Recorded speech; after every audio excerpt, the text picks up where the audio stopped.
आज हम लोग बात करने जा रहे हैं 2024 में रिलीज हुए ऐसे डोंगवा जो कि मेरे सामने आया है और तुम लोग सोच भी नहीं सकते कि इस साल अभी तक 17 डोंगवा रिलीज हुआ है।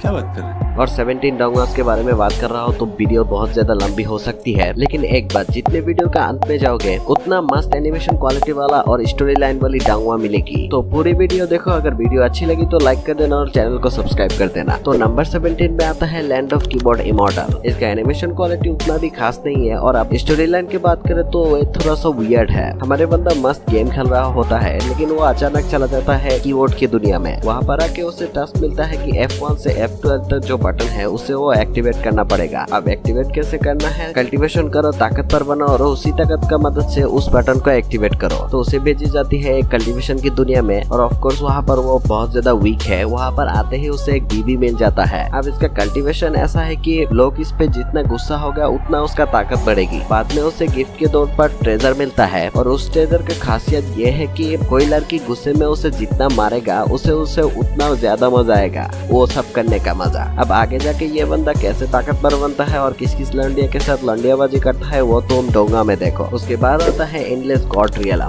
इसके एनिमेशन क्वालिटी उतना भी खास नहीं है, लेकिन इसके स्टोरी लाइन की बात करें तो हमारा जो बंदा है उसके माँ बाप को 7 इमॉर्टल मिलके मार डाला है। अब वो लोग हमारे बंदे और उसके बहन को मारने ही चाहता है लेकिन जैसे तैसे करके बच जाता है। बाद में हमारे बंदा जो बड़ा हो जाता है तब वो सबसे पहले वहाँ का एम्परर को मार के वो खुद एम्परर बन जाता है। अब वो निकल जाता है वो 7 इमॉर्टल को मारने के लिए और बाद में किस किस लॉन्डियों के साथ लॉन्डियाबाजी करता है और कैसे 7 इमॉर्टल को मारता है वो तुम डोंगा में देखो। नंबर 15 पे आता है लॉर्ड ऑफ ऑल रियलम। देखो ये वाला डोंगा 2 या 3 दिन पहले रिलीज हुआ है तो मैंने इसको अभी तक नहीं देखा। इसके स्टोरी लाइन की बात करो तो मुझे कुछ भी नहीं पता, तो इसके बारे में मैं ज्यादा बात नहीं करूंगा। नंबर 14 में आता है I can have infinite enlightenment. इस डोंगा का एनिमेशन क्वालिटी की बात करो तो ज्यादा खास नहीं है, लेकिन स्टोरी लाइन की बात करें तो हमारे बंदे को यहाँ पर बहुत ही ज्यादा टैलेंटेड दिखाया गया है और उसे गाइड करने वाला एक सिस्टम है और लिटरली यहाँ पर इस बंदे को इतना टैलेंटेड दिखाया गया है कि जियाओ यान इसके सामने कुछ भी नहीं है। गजब बेइज्जती है भाई ये बंदा एक दिन में नए लेवल ब्रेक थ्रू करता है सीरियसली। फिर ये बंदा सबके साथ पंगा वंगा लेता है, शॉफ मुआफ करता है, यही है इसका स्टोरी लाइन। ज्यादा खास नहीं है, अगर तुम्हें देखना है तो देख सकते हो। नंबर 13 पे आता है द गोल्डन ओक। इसका एनिमेशन क्वालिटी की बात करो तो थोड़ा बहुत अच्छा है। अगर स्टोरी लाइन की बात करो तो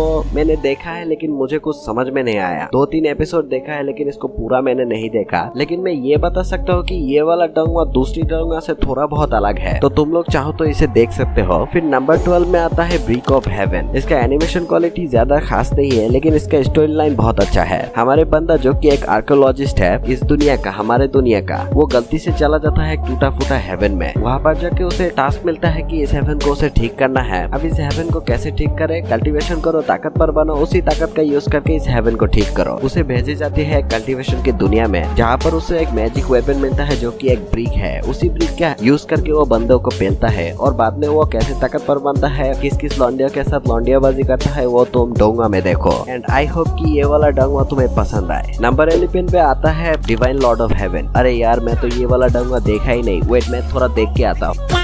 ओके मैं देख के आ गया हूँ। इसका एनिमेशन क्वालिटी की बात करें तो ज्यादा खास नहीं है पर इसके स्टोरी लाइन उतना भी खास नहीं है, पर मजा आएगा तुम लोगों को। इसका अभी तक 6 एपिसोड रिलीज हुआ है। अगर स्टोरी की बात करें तो पहले ही वहाँ का सिटी लॉर्ड हमारे बंदे का स्टारलाइट को छीन लेता है बिकॉज ऑफ पॉलिटिकल रीजन। अब यहाँ पर स्टारलाइट का मतलब यह है कि वो कल्टीवेशन करने में जो कोर की जरूरत होता है ना, या इस डोंगा में उसे स्टारलाइट कहते हैं। स्टारलाइट छीनने के बाद वो एकदम पूरा यूजलेस हो जाता है। उसका पियोन से भी उसे धोखा दे के चला जाता है। अब स्टारलाइट जाने की वजह से वो मरने की कगार में आ गया था। वो मरने ही वाला होता है लेकिन ये डोंगा है और डोंगा में मेन कैरेक्टर कभी मरता नहीं। और हर डोंगा के तरह इस डोंगा में कुछ अजीब होता है। हम देखते हैं उसके ऊपर एक लाइटनिंग गिरता है, उसके बाद उसका आँख खोलता है, वो देखते हैं वो अपने घर का बेड में लेटा हुआ है। यहाँ पर हमें पता चलता है इस बंदे के पास नए बॉडी है, मतलब अलग अलग रियलम में अलग अलग बॉडी है उसके पास और उसी का पावर उसके पास आ गया है और इसकी वजह से वो जब चाहे तब कहीं पर भी जा सकता है। और जो लाइटनिंग गिरा है ना, उसकी वजह से वो बहुत ज्यादा ताकतवर बन गया है। उसकी बॉडी में अब स्टारलाइट नहीं है, लेकिन उसे एक कोर मिल जाता है। पता नहीं कैसे मिल जाता है, लेकिन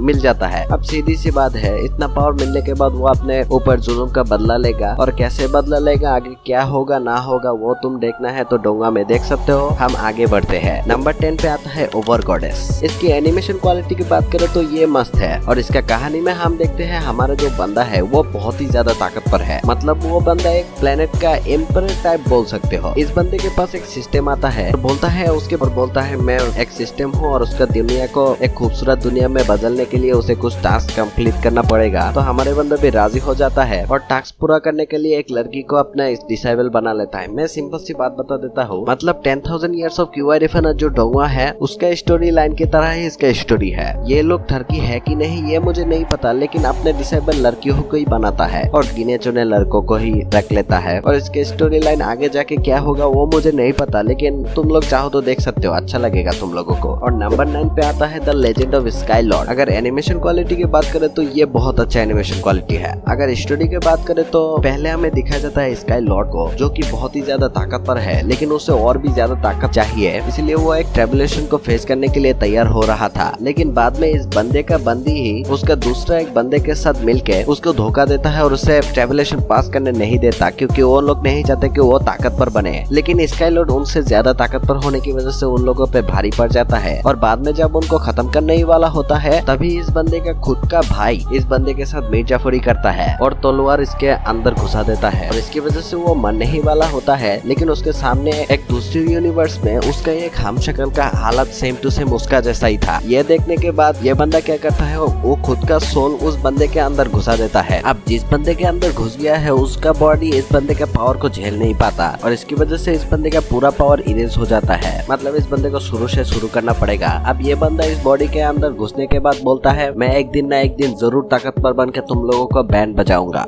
लेकिन यहाँ पर एक प्रॉब्लम है, जिस बंदे के अंदर ये बंदा घुसा है ना, उस बंदे का एक बंदी है जिसके पास एक डिवाइन बॉडी है, और हर एक सेक्ट को उसी बॉडी को जरूरत है, और इसकी वजह से हर एक सेक्ट आके उस लड़की के ऊपर अटैक कर देता है। लेकिन यहाँ पर जिसका मेन बॉडी है वो बंदा समझ गया था कि ये बंदा कोई मामूली बंदा नहीं है, स्काई लॉर्ड है। अब इससे कहता है कि आप मेरे बंदी को बचाओ, लेकिन ये बंदा मानता नहीं कि मैं उसे क्यों बचाऊंगा। लेकिन ये बंदा जैसे तैसे करके स्काई लॉर्ड को मना लेता है, और उसके बाद स्काई लॉर्ड को अपने पूरा बॉडी का एक्सेस दे देता है। अब ये स्काई लॉर्ड इस बंदी को बचाता तो है, लेकिन वो सब प्यार व्यार वैसा कुछ भी दिखाया नहीं गया। अभी इस बंदे के साथ आगे क्या होता है ना होता है वो तुम डोंगा में देखो। उसके बाद नंबर 8 पे आता है ए मोमेंट बट फॉरएवर। ये वाला डोंगा थोड़ा सा रोमांटिक डोंगा है। इसका एनिमेशन क्वालिटी की बात करें तो ये बहुत अच्छा है, और स्टोरी लाइन की बात करें तो पहले हमें दिखाया गया है डेमन्स और जॉड के बीच फाइट हो रहा है, जहाँ पर मैकेनिकल का जॉडेस एक डिवाइन हैंड को बनाता है और उसे फाइटिंग जॉडेस को पकड़ा देता है कि भाई तू उससे मॉन्स्टर से लड़। अब लड़ते लड़ते इस बंदे के हाथ से गलती से वो डिवाइन हैंड छूट जाता है और छूट के अर्थ में गिर जाता है। तब से इस डिवाइन हैंड का कोई आता पता नहीं है, और ये डिवाइन हैंड बहुत ही ज्यादा ताकतवर है, और डेमन किंग भी इसे चाहता है। फिर हमें हमारे बंदे को दिखाया जाता है जो कि उसी डिवाइन हैंड के साथ पैदा हुआ है, लेकिन इसको पता भी नहीं है कि इस डिवाइन हैंड को कैसे चलाता है। और ये बंदा होता है फॉक्स क्लैन का लीडर। उसी वक्त उनके वहाँ पर घोस्ट क्लैन अटैक कर देता है, और वजह ये है कि वो डिवाइन हैंड चाहिए, और उसी वक्त हमारे बंदे का डिवाइन हैंड एक्टिवेट हो गई थी, और इसका पता चल गया था मैकेनिकल का वो जॉडेस को। फिर ये बंदी अर्थ में आ जाता है, और आने के बाद उसे पता चलता है कि ये डिवाइन हैंड अभी अभी अवेकन हुई है। अगर इस बंदे से वो डिवाइन हैंड ले लिया जाए तो ये बंदा तुरंत ही मर जाएगा, इसीलिए ये बंदी उसे मारता नहीं। फिर ये बंदी उसी डिवाइन हैंड के लिए मॉर्टल वर्ल्ड में आता है एक मामूली सी बंदी बन के। फिर इन दोनों के बीच में प्यार व्यार और बहुत सारी कहानी महानी होता है, और आगे क्या होता है वो तुम डोंगा में देखो। फिर नंबर 7 पे आता है ग्रेट एप ऑफ सोल। देखो इसके बारे में मैं कुछ भी नहीं बताऊंगा, क्योंकि मुझे इसका स्टोरी लाइन समझ में नहीं आया। इतना समझ में आया कि यहाँ पर उकोंग का सीन दिखाया गया है। हर एक एपिसोड में वियर्ड सा जानवर आता है, उकोंग उनको मारता है, बस यही, और कुछ नहीं दिखाया गया है। अगर तुम्हें वियर्ड चीज देखना है तो ये वाला डोंगा देख सकते हो, इसका एनिमेशन क्वालिटी भी बहुत अच्छा है। फिर नंबर 6 में आता है स्ले ऑफ गॉड। ये वाला डोंगा नया आते ही बहुत ही ज्यादा नाम कमा चुका है। यहाँ पर डेमन्स और ह्यूमंस के बीच में फाइट का सीन दिखाया गया है, और इसका एनिमेशन क्वालिटी बहुत ज्यादा अच्छा है। अगर स्टोरी लाइन की बात करें तो पहले हमें दिखाया जाता है एक बंदा जो कि रात में तारा गिनने के लिए छत के ऊपर उठा था, लेकिन उसके सामने आ जाता है माइकल जॉर्ड। इसके बारे में बताया जाता है कि ये जॉर्ड मोस्ट पावरफुल जॉर्ड में से एक है, और ये बंदा आके इस बंदे को अपना एजेंट बना लेता है। फिर ये बंदा बड़ा हो जाता होता है और एक एक्सीडेंट के चलते दो ऑर्गेनाइजेशन को इसके बारे में पता चल जाता है। एक ऑर्गेनाइजेशन है अच्छा ऑर्गेनाइजेशन जो कि डेमन को मारने का काम करता है और इस ऑर्गेनाइजेशन का नाम है नाइट वॉच, और दूसरा है विलेन ऑर्गेनाइजेशन जिसका नाम है चर्च ऑफ एंशिएंट गॉड। ये दोनों ही अपने अपने टीम में पावरफुल लोगों को चाहता है और जॉट का एजेंट बहुत ज्यादा पावरफुल होने की वजह से हमारे बंदे के पीछे पड़ जाता है। लेकिन हमारा बंदा है अच्छा बंदा, वो नाइट वॉच में ज्वाइन हो जाता है और इसकी वजह से चर्च ऑफ एंशिएंट गॉड का लोग हमारे बंदे के ऊपर टूट पड़ता है। उनका यही कहना है अगर तुम्हें ज्वाइन होना है तो हो जाओ वरना मर जाओ। हमारे बंदा नाइट वॉच में ही ज्वाइन क्यों हुआ, इस बीच में जो कुछ भी हुआ, आगे जो भी होगा वो देखने के लिए डोंगा देखो। अगर इस डोंगा का एक्सप्लेनेशन देखना है तो मेरे चैनल में अवेलेबल है। इसका सीजन 1 खत्म हो चुका है, सिर्फ 15 एपिसोड है। मैंने पूरा का पूरा एक्सप्लेन कर चुका हूँ। अगर तुम लोगों को देखना है तो नीचे डिस्क्रिप्शन में मैं लिंक दे दूंगा। नंबर 5 में आता है वन वे और अनदर। इसका एनिमेशन क्वालिटी बहुत ही ज्यादा अच्छा है। अगर स्टोरी लाइन की बात करो थोड़ा सा यूनिक टाइप के स्टोरी लाइन है। हमारा बंदा जो कि 3000 साल तक कल्टीवेशन करने के बाद एकदम पूरा टॉप लेवल पे आ गया था, अब वो जाने वाला था हेवन में। सोल लैंड में जब 100 लेवल अचीव करता है तो वो लोग गॉड रियलम में चला जाता है। वहीं पर ही यहाँ पर सेम चीज है, यहाँ पर हेवन में वो लोग जाता है। लेकिन हमारे बंदे की किस्मत खराब होने की वजह से वो हेवन पे नहीं जा पाता, उल्टा रिकनेक्ट हो जाता है विद 0 पावर। लेकिन उसका जो 3000 साल का कल्टीवेशन वो रह जाता है। अब ये बंदा कहता है कि मैं अब कल्टीवेशन नहीं करने वाला, 3000 साल तक फालतू में कल्टीवेशन करके टाइम वेस्ट किया। अब ये बंदा एक विलेज में आ जाता है। विलेज में आते हैं एक बंदे से मिल जाता है जिसे देखते ही वो समझ गया था ये बंदा जन्म ही लिया है अलग टैलेंट के साथ। अब इस बंदे से वो थोड़ा बहुत गांव का काम पे करता है, लेकिन बाद में इस बंदे को वो एक सेक्ट में भेज देता है ताकि वो कल्टीवेशन करके हेवन में जा पाए। बाद में ये बंदा उस सेक्ट का कोर डिसाइबल बन जाता है और इसकी वजह से वो घर पे नहीं आ पाता। ऐसे ही 1 साल गुजर जाता है। अब अकेले अकेले रहते रहते ये बंदा बोर हो चुका था और इसकी वजह से बोलता है ठीक है कल्टीवेशन कर लेते हैं, थोड़ा बहुत टाइम वेस्ट हो जाएगा। अब ये बंदा भी आके उस सेक्ट का डिसाइबल बन जाता है। बाद में हमें पता चलता है कि ये जो बंदा है ये बंदा इसी सेक्ट का ही एक एल्डर था जो कि हेवन में चला गया है, ऐसा उन्हें लगता है, इन सेक्ट वालों को लगता है। लेकिन ये बंदा अपने ही सेक्ट में आ गया था। इस बीच में क्या क्या होता है, आगे क्या होगा वो जानने के लिए डोंगा देखो। फिर नंबर 4 पे आता है वर्ल्ड ऑफ इमॉर्टल। ये वाला डोंगा सिर्फ 2 दिन पहले ही रिलीज हुआ है और इसका सिर्फ 2 ही एपिसोड है। अगर इसका एनिमेशन क्वालिटी की बात करो तो ये परफेक्ट वर्ल्ड का जेरॉक्स कॉपी है। मजे की बात यह है कि परफेक्ट वर्ल्ड ये सराउंडिंग द हेवन जैसा डोंगा जिस बंदे ने लिखा है उसी बंदे ने ये वर्ल्ड ऑफ इमॉर्टल डोंगा को लिखा है। तो तुम समझ सकते हो कि ये वाला डोंगा क्या होने वाला है। अगर इसका स्टोरी लाइन पे जाए तो एक बंदी निर्वाणा स्टैंड पे आने के बाद मॉर्टल वर्ल्ड से वर्ल्ड ऑफ इमॉर्टल पे जाएगा, इसीलिए पूरा दुनिया खुश है। लेकिन वहाँ पर बहुत सारा गार्ड भी पहरा दे रहा था, वहाँ पर जाने में उसका कोई रुकावट ना हो। उनका नजर पड़ जाता है हमारे बंदे पे। इस डोंगा में हमारा बंदा वीक नहीं है, हमारा बंदा उनको चकमा देता है, लेकिन फिर भी वो लोग उनके सामने आ जाता है और इसकी वजह से हमारे बंदा उनको पेल भी रहा था और उन सबको खत्म कर देता है। बाद में कुछ लड़की हमारे बंदे को पकड़ लेता है और उसी समय आ जाता है यहाँ का मेन लड़की कैरेक्टर। ये बंदी उन लड़कियों को कहता है इसे मार डालो, लेकिन हमारा बंदा जैसे तैसे करके वहाँ से बच जाता है। इसी के चक्कर में गलती से वो लोग भी चला जाता है वर्ल्ड ऑफ इमॉर्टल में। ये तो अच्छी बात है कि वो लोग अपर रियलम में चला गया है, लेकिन इसमें प्रॉब्लम है। वर्ल्ड ऑफ इमॉर्टल में जाने के लिए कम से कम निर्वाणा स्टेज में जाना चाहिए, लेकिन ये लोग उससे भी ज्यादा लोअर स्टेज में है। अब वर्ल्ड ऑफ इमॉर्टल में जाने के बाद हमारे बंदे के साथ क्या होता है, इस बीच में क्या हुआ ना हुआ वो जानने के लिए तुम डोंगा देखो। अगर तुम लोग बोलोगे तो ये वाला डोंगा मैं एक्सप्लेन करना स्टार्ट करूंगा। एक कमेंट कर दो, मैं इस वाला डोंगा जरूर एक्सप्लेन करूंगा। नंबर 3 पे आता है टाइगर क्रेन। देखो ये वाला डोंगा बहुत ही ज्यादा अच्छा है और उसका एनिमेशन क्वालिटी बहुत अच्छा है। अगर स्टोरी लाइन की बात करो तो ये थोड़ा कॉमेडी टाइप का है। यहाँ पर 2 मेन कैरेक्टर है। शुरुआत में हम देखते हैं एक डेमन मास्टर के साथ कुछ लोग एक चीज को लेके जा रहा था जो कि है रेड पर्ल, और रेड पर्ल के बारे में बताया जाता है कि ये बहुत ही ज्यादा पावरफुल पर्ल है। लेकिन इस पर्ल को चुरा लेता है हमारा दूसरा बंदा टाइगर। अब ये बंदा रेड पर्ल को चुराता है एक डेमन किंग के लिए, लेकिन बाद में इस बंदे के साथ डेमन किंग मिर्जाफरी करता है, मतलब धोखा देता है। ये जानने के बाद हमारा बंदा उस रेड पर्ल को उसके हाथ से छीन के भागने लगता है। लेकिन भागते भागते शाउन स्वान यानी वो डेमन मास्टर, इस डंगुआ में जो लोग डेमन को हंट करता है उन्हें डेमन मास्टर कहते हैं, वो भी उसे पकड़ लेता है और एक ही झटके में उस डेमन किंग को खत्म भी कर देता है। बाद में उससे वो रेड पर्ल छीन लेता है, लेकिन अचानक उस डेमन का शेर आके उस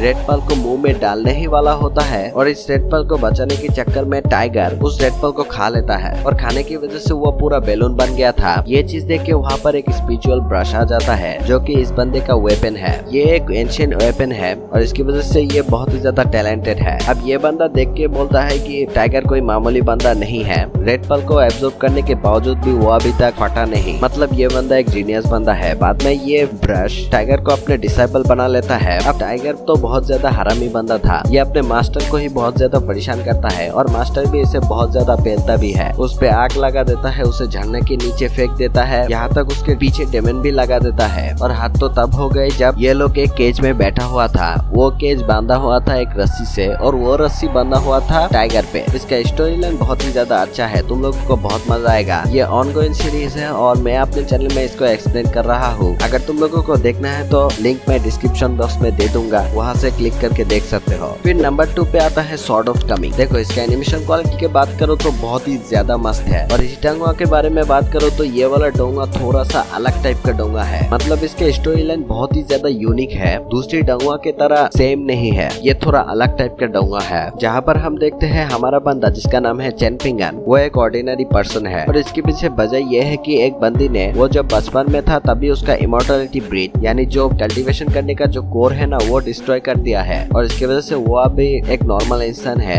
सीधी बात में बोलो तो डोंगा में जिसे लूजर कहते हैं। बाद में इस बंदे के साथ मुलाकात हो जाता है निंग याओ की, जो कि एक सामुराई है और ये सामुराई वहाँ का सेंट से फाइट करते हुए बहुत ज्यादा घायल हो गया था। निंग याओ के साथ चेन पिंगन का दोस्ती हो जाता है। यहाँ पर अभी तक नहीं दिखाया गया कि चेन पिंगन कल्टीवेशन स्टार्ट किया है और बहुत सारे लोगों को पेल रहा था, ऐसा बिल्कुल भी नहीं दिखाया गया। और अभी तक इसका 14 एपिसोड रिलीज हुआ है और अभी तक जो 14 एपिसोड रिलीज हुआ है उसका स्टोरी लाइन के बारे में मैं ज्यादा नहीं बता सकता, क्योंकि इसका स्टोरी लाइन ही ऐसा है कि मैं इसे समरी या शॉर्ट करके नहीं बता सकता। अगर तुम लोगों को इस डोंगा को देखना है एक्सप्लेनेशन तो मेरे चैनल में अवेलेबल है। मैं 14 के 14 एपिसोड ही एक्सप्लेन कर चुका हूँ, आगे जो एपिसोड आएगा वो भी मैं एक्सप्लेन करूंगा, तो जाके देख सकते हो, लिंक मैंने डिस्क्रिप्शन में दे दिया है। फिर नंबर 1 पे आता है टेल्स ऑफ हार्डिंग गॉड्स। ये वाला डोंगा का नंबर 1 पोजीशन में देने के एक ही मकसद है, इसका एनिमेशन क्वालिटी और इसका स्टोरी लाइन। और मैंने सुना है सोल लैंड का जो स्टूडियो है उसने इसको